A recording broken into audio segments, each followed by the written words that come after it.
వారి కిందే బోలెడు తప్పులు పెట్టుకుని గురువిందగింజ మాట్లాడటం వైఎస్ఆర్ కాంగ్రెస్ పార్టీ నాయకులకు బాగా అలవాటైపోయిందని పదే పదే ఆదిరెడ్డి కుటుంబంపై విమర్శలు చేయడానికి ఆసక్తి చూపుతున్నారని తెలుగుదేశం పార్టీ రాజమండ్రి పార్లమెంటు ఉపాధ్యక్షులు మజ్జి రాంబాబు అన్నారు. ది రాజమండ్రి ప్రెస్ క్లబ్లో శుక్రవారం జరిగిన మీడియా సమావేశంలో ఆయన మాట్లాడితే వైఎస్ఆర్సీపీ నాయకులు అడప శ్రీహరి, నక్క శ్రీ రగేష్లు, ఆదిరెడ్డి శ్రీనివాస్, ఎమ్మెల్యే ఆదిరెడ్డి భవానీలపై చేసిన విమర్శలపై మండిపడ్డారు. కేవలం రాజమహేంద్రవరం సిటీ నియోజకవర్గానికి ఎంపీ భరత్రాం పరిమితమైపోవడం వల్ల మిగిలిన నియోజకవర్గాల ప్రజలు ఆయన కనిపించడం లేదని పోస్టర్లు వేయడంతో పాటు ఫిర్యాదులు కూడా చేస్తున్నారని తెలిపారు. ఒక్క రాజమహేంద్రవరం సిటీ నియోజకవర్గ ప్రజలు మాత్రమే ఓట్లు వేస్తేనే ఆయన ఎంపీ కాలేదన్న సంగతి గ్రహించాలన్నారు. ఒక అంశంపై అసెంబ్లీలో ప్రశ్నించిన ఆదిరెడ్డి భవానీని కంటతడి పెట్టించేలా సోషల్ మీడియా వేదికగా ట్రోల్ చేసినప్పుడు వారిపై ఎందుకు చర్యలు తీసుకోలేదన్నారు. ఇదే విషయమై దిశ పోలీస్ స్టేషన్లో ఫిర్యాదు చేసిన ఫలితం లేదన్నారు. టీడీపీ, జనసేన పార్టీల నాయకులు బేసరి చిన్ని, సలాది ఆనంద్, సనపతి సతిబాబు, పోలాకి పరమేష్, వీరారాము, కీలపర్తి నాగభూషణం, ఆసూరి సుధాకర్, మేడికొండ అప్పారావు తదితరులు పాల్గొన్నారు.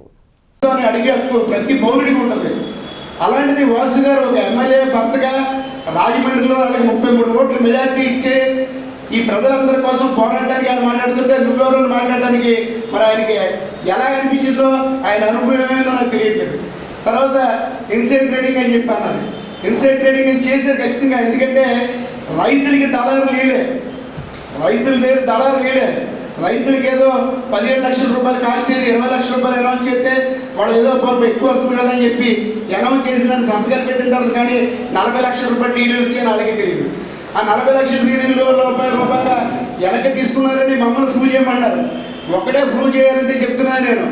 అక్కడ ఇవాళ కూడా ఊరుపూడిలో వీళ్ళు ఏదైతే 40 లక్షల రూపాయలు కొన్నానన్న పక్కన 20 ఎకరాలు 25 ఎకరాలు కావాలంటే ఇవాళ కూడా 20 లక్షలకు ఉంది. అదే వాళ్ళు తప్పు చేశానడానికి నిదర్శనం.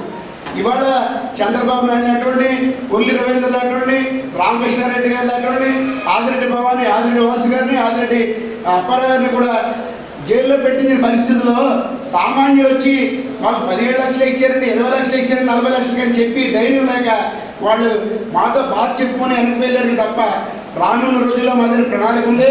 2 నెలల్లో గవర్నమెంట్ మారుతుంది.